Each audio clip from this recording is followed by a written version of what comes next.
نحمده ونصلي على رسوله الكريم اما بعد فاعوذ بالله من الشیطان الرجیم بسم اللہ الرحمن الرحیم۔ عزیزان محترم، آج ہم تقوی پہ گفتگو کریں گے۔ تقوی انسانی زندگی کا سب سے قیمتی زیور اور سب سے زیادہ گراں قدر متاع ہے۔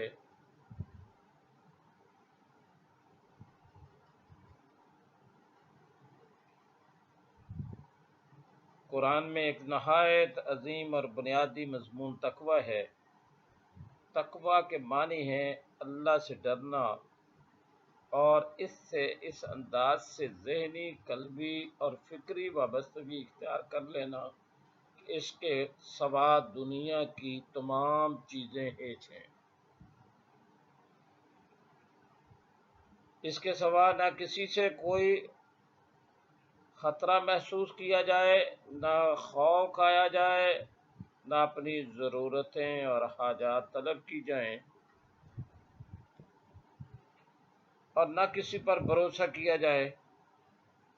قرآن مجید میں اس کی بار بار تاکید کی گئی ہے کہ تقوی صرف اللہ کا اختیار کیا جائے۔ وَإِيَّايَ فَاتَّقُونِ، یعنی صرف مجھے سے ڈرو۔ دنیاوی اور اخروی فلاح و بہبود، کامرانی کا راز صرف تقوی میں مضمر ہے، اور سعادت کی طلب تقوی اختیار کرنے سے پیدا ہوتی ہے۔ وَاتَّقُوا اللَّهَ لَعَلَّكُمْ تُفْلِحُونَ، یعنی اللہ سے ڈرو تاکہ تم کامرانی اور فلاح پاؤ۔ ہدایت کی راہوں پر وہی لوگ کار فرما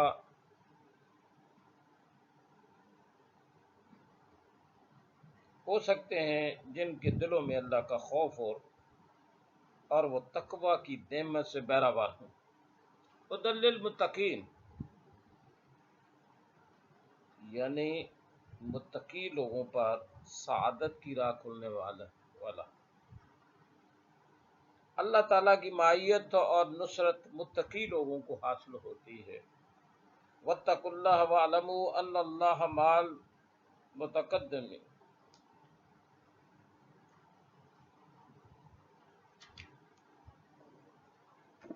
واتقوا اللہ واعلموا ان اللہ مع المتقین، یعنی ہر حال میں اللہ سے ڈرتے رہو اور یہ بات نہ بھولو کہ اللہ انہی کا ساتھی ہے جو اپنے تمام کاموں میں پرہیزگار ہیں۔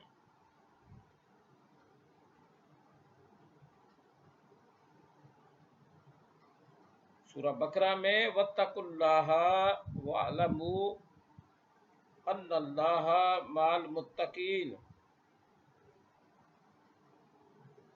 یعنی اللہ سے ہی ڈرتے رہو اور یہ بات نہ بھولو کہ اللہ انہی کا ساتھی ہے جو اپنے تمام کاموں میں پرہیزگار ہیں۔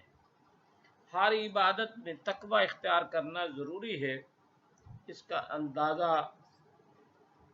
اس سے کیجئے گا کہ حج بیت اللہ اسلام کے بنیادی ارکان میں ہے، لیکن اس کے لیے بھی اللہ تعالیٰ نے یہ شرط عائد کی کہ اصل شے تقوی ہے، اور اسی پر حج کی مقبولیت کا دار و مدار ہے۔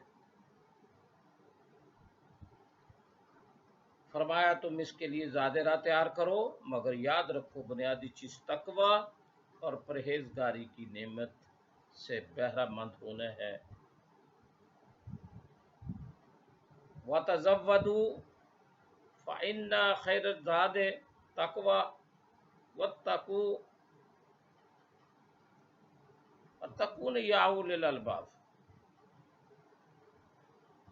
یعنی حج کرو تو اس کے سر و سامان کی تیاری بھی کرو، اور سب سے بہتر دل کا سر و سامان بہترین تقوی۔ اگر روز جزا کا کچھ خیال ہے اور یقین ہے کہ یوم حشر کو اللہ کے سامنے حاضر ہونا ہے اور اپنے اعمال کی جواب دہی کرنا ہے، تو اللہ کا تقوی اختیار کرنا چاہیے کہ فلاح کا ذریعہ یہی ہے، یعنی فلاح اسی میں ہے۔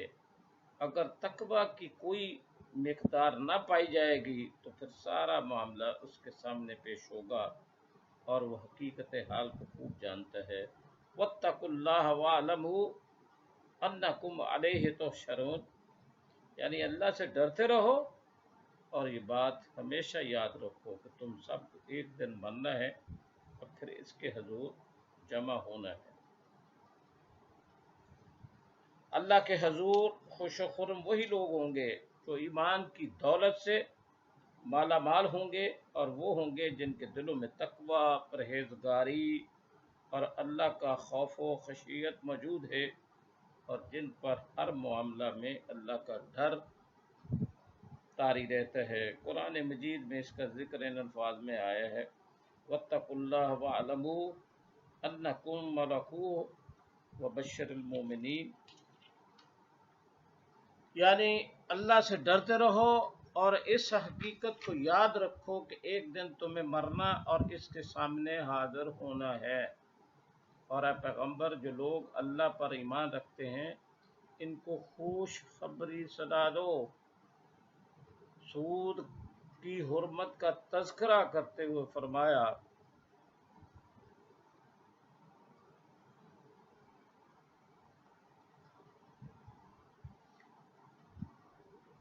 کہ اب تک جو تم لے چکے لے چکے سو لے چکے، آئندہ اس کو قطعی طور پر ترک کر دو اور اس زمن میں اللہ کا تقوی اختیار کرو، اس کے عذاب سے ڈرو، کیونکہ اس بہت بڑی برائی سے وہی لوگ اپنا دامن محفوظ رکھ سکتے ہیں جن کے دلوں میں تقوی کا جوہر پایا جاتا ہے۔ یا ایھا الذین آمنوا اتقوا اللہ وذروا ما بقی من الربا ان کنتم مؤمنین، یعنی اے ایمان والو اللہ سے ڈرو اور اگر تم ایمان رکھتے ہو تو جتنا سود مقروضوں کے ذمے باقی رہ گئے اسے چھوڑ دو۔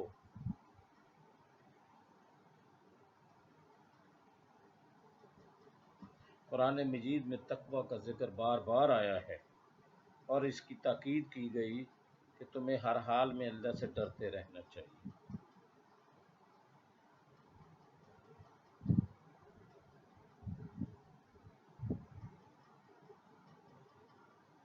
یا ایھا الذین آمنوا اتقوا اللہ حق تقاتہ ولا تموتن الا وانتم مسلمون، یعنی اے ایمان والو اللہ سے ڈرو جیسا کہ اسے ڈرنے کا حق ہے، اور مرنا ہے تو مسلمان ہی مرنا۔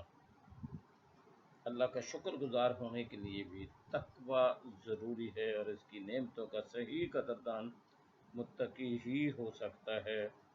فاتقوا اللہ لعلکم تشکرون، یہی اللہ سے ڈرو تاکہ تم شکر گزار بن جاؤ۔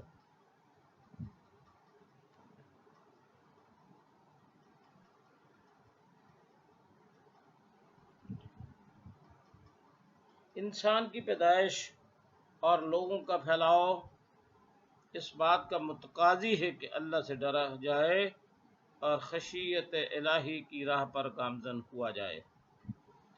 یا ایھا الناس اتقوا ربکم الذی خلقکم من نفس واحدۃ وخلق منها زوجها وبث منہما رجالا کثیرا ونساء واتقوا اللہ الذی تساءلون بہ والارحام ان اللہ کان علیکم رقیبا۔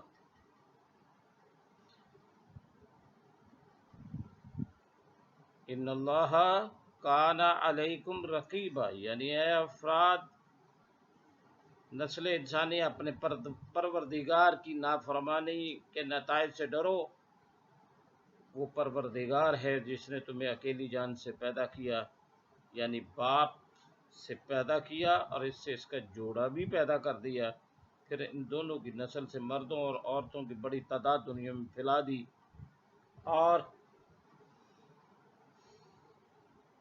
اسی طرح تنہا ایک مورث اعلیٰ کی نسل نے خاندانوں میں، قبیلوں میں، بستیوں میں شکل اختیار کر لی، اور رشتوں، قرابتوں کا بہت بڑا دائرہ ظہور میں آ گیا۔ اللہ سے ڈرو جس کے نام پر باہم دیگر مہر و الفت کا سوال کرتے ہو، نیز قرابت داری کے معاملے میں بے پرواہ نہ ہو جاؤ۔ یقین رکھو اللہ تم پر تمہارے اعمال کا نگران ہے۔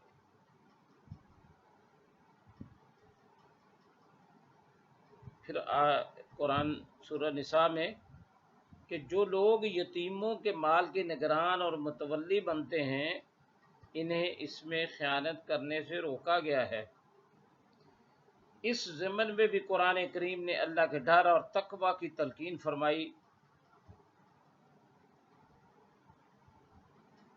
یعنی اے لوگوں، اس بات سے ڈرنا چاہیے کہ کسی حقدار کے حق میں ناانصافی کی جائے، اگر وہ اپنے پیچھے ناتواں اولاد چھوڑ جائیں تو انہیں ان کی نسبت کیسا کچھ اندیشہ ہوگا، ایسا ہی دوسروں کے لیے بھی سمجھو۔ پس چاہیے کہ اللہ سے ڈریں اور معقول بات کہیں۔ تقوی کا حکم صرف مسلمانوں ہی کو نہیں، بلکہ یہ ایک عالمگیر حکم ہے۔ مسلمانوں سے پہلے جو امتیں گزری، ان کو بھی یہ حکم دیا گیا تھا۔ اللہ کا ڈر سب کے لیے ضروری ہے، مسلمانوں کے لیے بھی اور اہل کتاب کے لیے بھی۔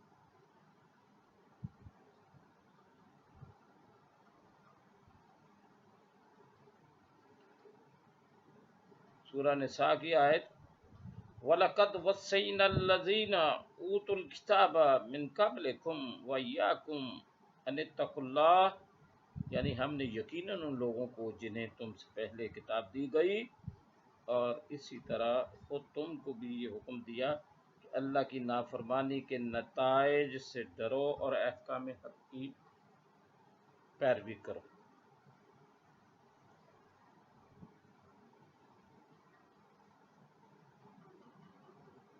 ارشاد باری تعالیٰ ہے سورہ مائدہ، ترجمہ اس طرح سے، یعنی اللہ کی نافرمانی کے نتائج سے ڈرتے رہو اور اس کا حکم مانو اور سنو۔ یاد رکھو کہ اللہ نافرمان لوگوں پر کامیابی کی راہ نہیں کھولتا۔ قیام نماز کے ساتھ بھی قرآن مجید نے تقوی پر کاربند رہنے کا حکم دیا۔ وَأَقِیمُوا الصَّلَاةَ وَاتَّقُوهُ وَهُوَ الَّذِی إِلَیہِ تُحْشَرُونَ، یعنی نیز ہمیں حکم دیا گیا ہے نماز قائم کرو اور ہر حال میں خدا کی نافرمانی کے نتائج سے ڈرتے رہو، اور اس کی طرف بالآخر تم کو سب کو اکٹھے کیے جاؤ گے۔ انبیاء کرام نے بھی اپنی امتوں کو تقوی کا حکم دیا تھا، چنانچہ ارشاد حضرت ابراہیم علیہ السلام کے متعلق قرآن مجید میں ارشاد ہے وَإِبْرَاهِيمَ إِذْ قَالَ لِقَوْمِهِ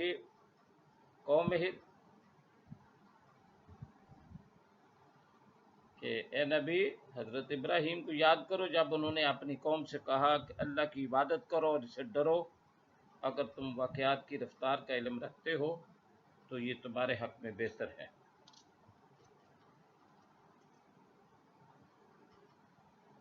قرآن مجید میں خود رسول اللہ صلی اللہ علیہ وسلم کو بھی اللہ کا تقوی اختیار کرنے کا حکم دیا گیا ہے۔ یا ایھا النبی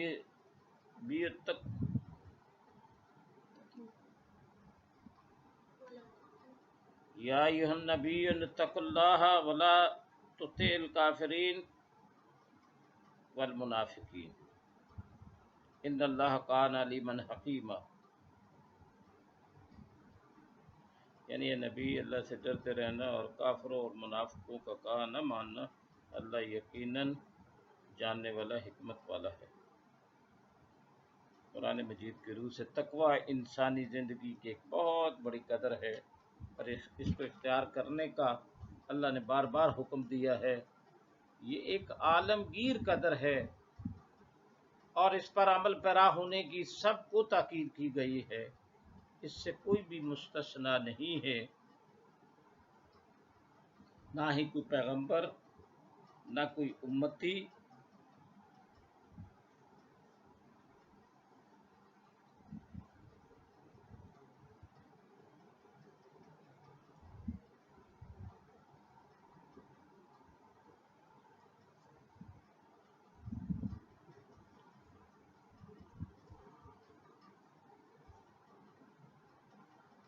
تو تقوی، انا اکرامکم عند اللہ اتقاکم، اللہ کے نزدیک تو بہتر وہ ہے جو تقوی میں بہتر ہے۔ حضور علیہ السلام نے حجۃ الوداع کے موقع پر فرمایا کہ نہ کسی عربی کو عجمی پر، نہ کسی گورے کو کالے پر، نہ کسی کالے کو گورے پر فوقیت ہے، لیکن تقوی کی بنیاد پر۔ حضرت ابو ہریرہ رضی اللہ تعالیٰ عنہ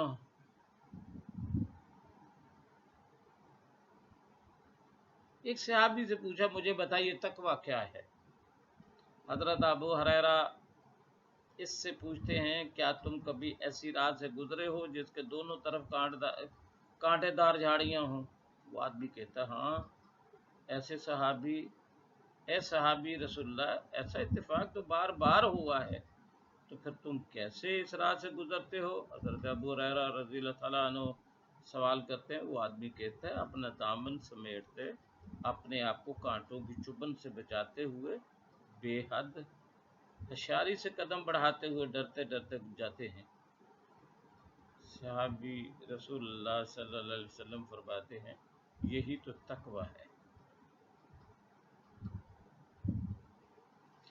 عزیزان ملت، معلوم یہ ہوا کہ دنیا برائیوں سے بھری پڑی ہے، ہر جگہ حرام اور شیطانی کاموں کے اڈے کھلے ہوئے ہیں، ہر موڑ پر شیطان اپنی چال کے پتے بچھائے بیٹھا ہے، ہر قدم پر شیطان کے کرندے اور دین و ایمان کے رازدنکات لگائے بیٹھے ہیں۔ ایسے میں اگر آپ نے ان شیطانی ہتھکنڈوں سے خود کو محفوظ رکھ لیا، معاصی سے اجتناب کیا، اور یہاں تک بن پڑا اطاعت خدا اور اطاعت رسول اللہ میں اپنے آپ کو مشغول رکھتے ہوئے اپنی حیات مستعار گزار لی، تو یقیناً یہی حیات تقوی شاری کہلائے گی۔ فضائل تقوی کے حوالے سے بات آتی ہے، بتاؤ تقوی کیا ہے؟ تقوی کو باطل کے درمیان فرق و تمیز کرنے والی شے ہے، اللہ کا فرمان ہے،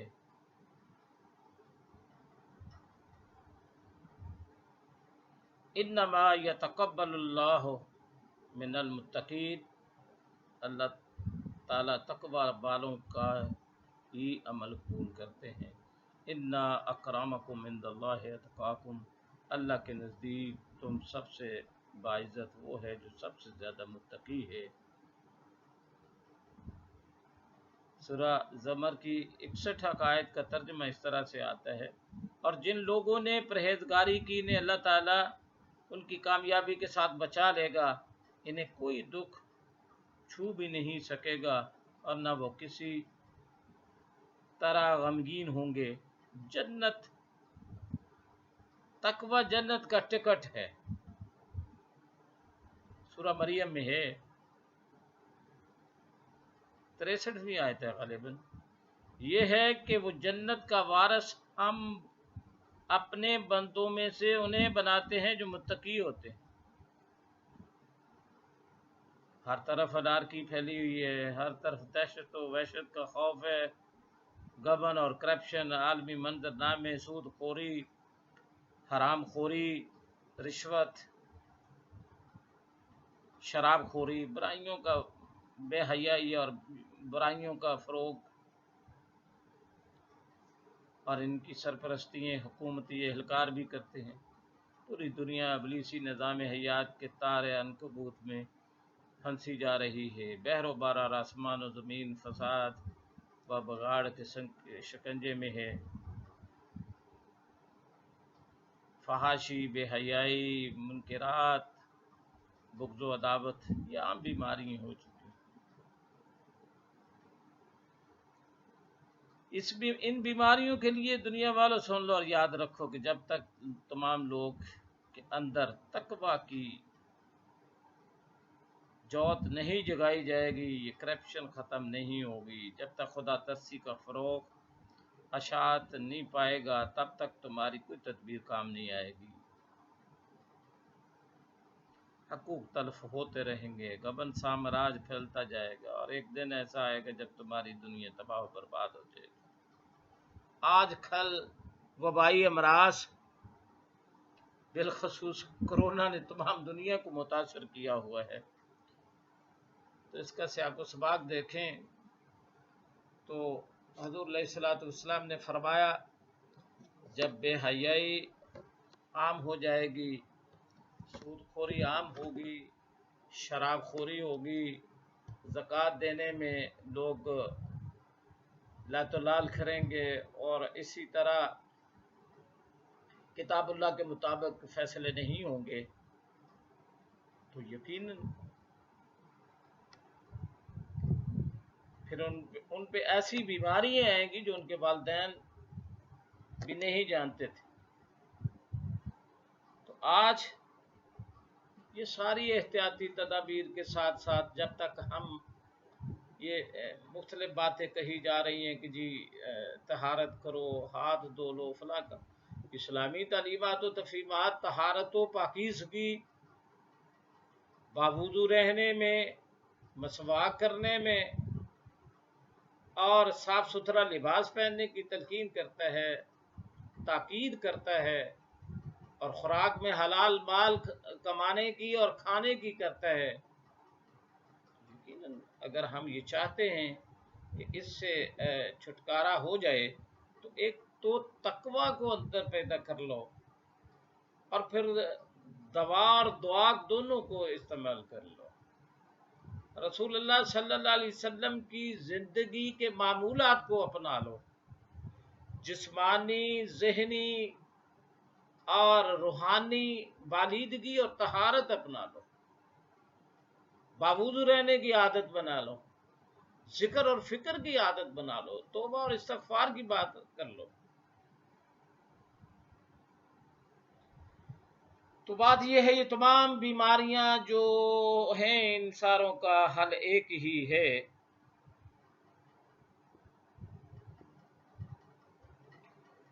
کہ اللہ کا تقوی اختیار کرو، اپنے ہر کام میں خدا ترسی کا جلوہ دکھاؤ، تمہاری ہر بات بنے گی اور یہ دنیا تمہارے غلام ہوگی۔ اللہ کرے ہمارے دلوں میں بھی تقوی کی روشنی جگبگا اٹھے،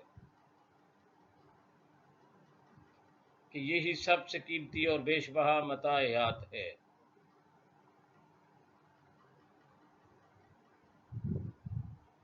تقوی کے معنی و مفاہیم کیا ہیں؟ تقوی قرآن میں کتنے معنی میں استعمال کیا گیا ہے، اور بتایا گیا کہ تقوی کے فضائل کیا ہیں، اور تقوی خدا ترسی کی راہ سے ہٹ جانے سے انسانیت کن برائیوں اور ہلاکتوں میں مبتلا ہو سکتا ہے اور مبتلا ہے۔ اہل تقوی کی خصوصیت، ان کے امتیازات اور ان کی خوبیاں کیا کیا ہیں، یہ الفاظ دیگر تقوی کا معیار اور کسوٹی کیا ہے؟ پہلی بات یہ ہے کہ تقوی اور پرہیزگاری خدا ترسی کا پہلا زینہ ہے۔ 6 باتوں پر صدق دل سے ایمان لے آنا۔ رب کائنات نے قرآن کی دوسری سورت یعنی سورہ بقرہ کی دوسری آیت سے لے کر 5ویں آیت تک کے اندر اس بات کی واضح نشاندہی فرما دی۔ الف لام میم ذالک الکتاب لا ریب فیہ ھدی للمتقین الذین یؤمنون بالغیب ویقیمون الصلاۃ ومما رزقناہم ینفقون والذین یؤمنون بما انزل علیک وما انزل من قبلک وبالآخرۃ ھم یوقنون اولئک علی ھدی من ربہم واولئک ھم المفلحون۔ الف لام میم، اس کتاب جو کتاب اللہ کی ہے اس میں کوئی شک نہیں، پرہیزگاروں کو راہ دکھانے والی ہے۔ جو لوگ غیب پر ایمان لائے اور نماز کو قائم رکھتے ہیں اور ہمارے دیے ہوئے بال میں سے خرچ کرتے ہیں، اور جو لوگ ایمان لائے ہیں اس پر جو آپ کی طرف اتارا گیا، اور وہ آخرت پر بھی یقین رکھتے ہیں، یہی لوگ ہیں جو اپنے رب کی طرف سے ہدایت پر ہیں، اور یہی لوگ فلاح اور نجات پانے والے ہیں۔ ثابت ہوا غیب پر ایمان لانے، نماز قائم کرنے، زکوٰۃ ادا کرنے،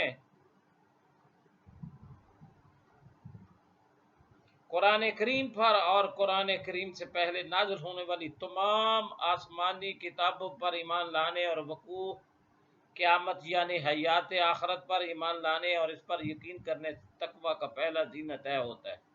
یہ وہ چیزیں ہیں یا وہ صفات ہیں جو کہ انسان کو گمراہی کی دلدل سے نکال کر ایمان و یقین کی شاہراہ پر ڈالتی ہیں۔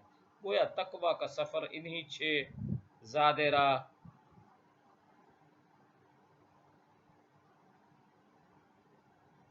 راہ ہائے سفر کے ساتھ شروع ہو جاتا ہے۔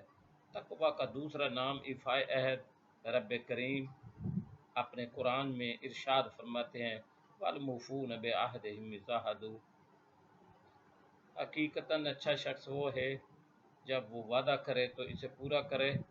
رب کریم فرماتے ہیں کہ میرے تقویٰ شعار بندے وہ ہیں جو وعدہ کرتے ہیں تو انہیں پورا بھی کرتے ہیں، وہ جھوٹا وعدہ نہیں کرتے، اور جب وعدہ کرتے ہیں تو ان کو پورا کرنے کی عادت میں راہ میں اپنی جان تک لٹا دینے میں دریغ نہیں کرتے۔ تقویٰ شعاری کی تیسری علامت ہے مصائب و آلام پر صبر کرنا، والصابرین فی الباساء والضراء وحین الباس اولئک الذین صدقوا واولئک هم المتقون۔ حقیقتاً تقویٰ شعار وہ ہیں جو تنگ دستی، دکھ، درد اور لڑائی کے وقت صبر کرتے ہیں۔ مطلب یہ کہ تقویٰ شعار بندے وہ ہیں جب ان پر مصائب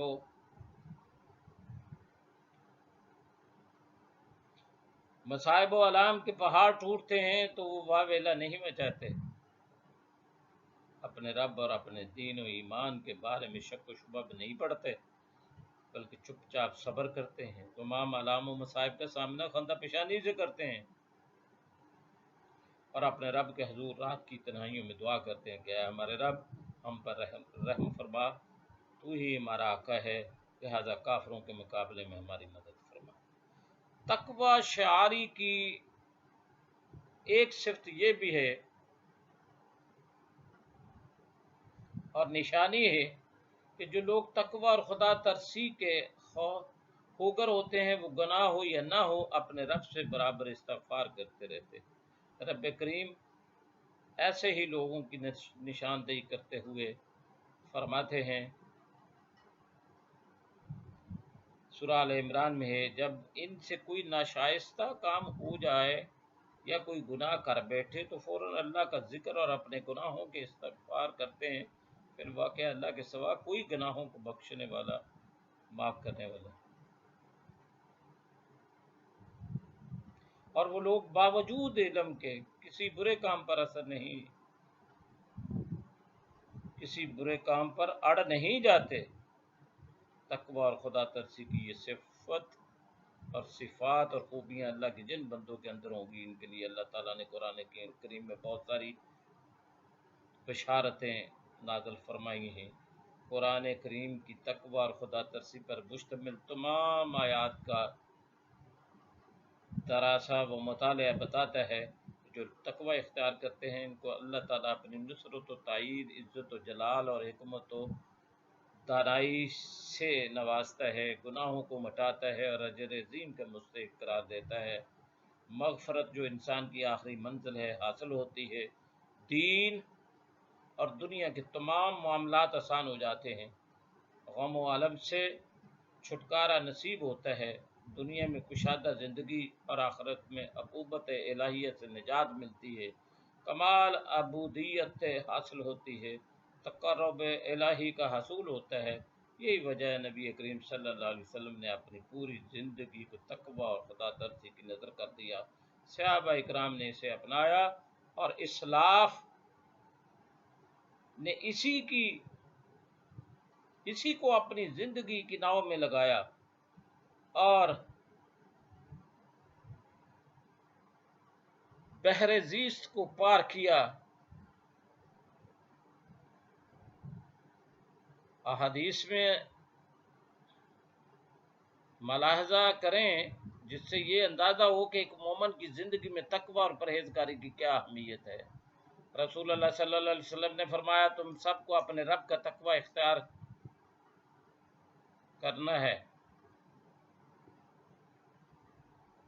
تم سب لوگ اپنے رب کا تقوی اختیار کرو۔ بخاری و مسلم کی احادیث ہے۔ آپ صلی اللہ علیہ وسلم نے فرمایا، حضرت ابو ہریرہ بیان کرتے ہیں کہ اللہ کے رسول صلی اللہ علیہ وسلم سے پوچھا، کون سا عمل سب سے زیادہ لوگوں کو جنت میں داخل کرائے گا؟ اس کے جواب میں آپ صلی اللہ علیہ وسلم نے فرمایا، تقوی اور حسن اخلاق۔ ترمذی کی روایت ہے۔ حضرت ابو ہریرہ صلی اللہ علیہ وسلم بیان کرتے ہیں، وہ کہتے ہیں اللہ کے رسول صلی اللہ علیہ وسلم نے فرمایا، بے شک اللہ تعالیٰ تمہاری صورتوں اور مال و دولت کو نہیں دیکھتا، بلکہ وہ تو تمہارے دلوں اور اعمال کو دیکھتا ہے۔ معلوم یہ ہوا کہ رب کائنات چاہتا ہے کہ ہم تقوی اختیار کریں، ورنہ ہمارے اعمال اور ہمارے مال و دولت کچھ کام نہیں آئیں گے، حسرت و یاد کے سوا کچھ ہاتھ نہیں آئے گا۔ رب کی رضا و خوشنودگی ہم سے دور چلی جائے گی اور ہم ہلاک اور برباد ہو جائیں گے۔ تو عزیزان محترم، جب ہم آج کے مسلمانوں کے احوال کا جائزہ لیتے ہیں تو تقوی اور خدا ترسی کی نشانی ہمیں دور تک نظر نہیں آتی۔ ہر طرف گناہوں کی ظلمت چھائی ہوئی ہے۔ کوئی مسلمان اعمال صالح انجام دیتا ہے تو ان سے اس کا مقصد ریا نمود کے علاوہ کچھ نہیں ہوتا۔ ہر انسان شہرت و ناموری کا بھوکا نظر آ رہا ہے، حالانکہ جیسا ابھی آپ کے سامنے قرآن آیات سے ثابت کیا گیا کہ اللہ کو نہ کسی کے اعمال کی ضرورت ہے، نہ اس بات کی ضرورت ہے کہ کوئی اس کی عبادت کرتا ہے یا نہیں کرتا۔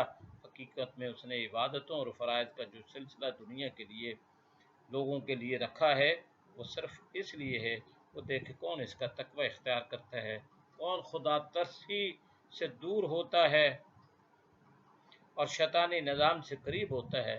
آئیے اللہ سے دعا کرتے ہیں کہ وہ ہمیں تقوی اختیار کرنے، پاک بازی کی زندگی گزارنے کی توفیق عطا فرمائے اور شیطان کے شر سے محفوظ رکھے،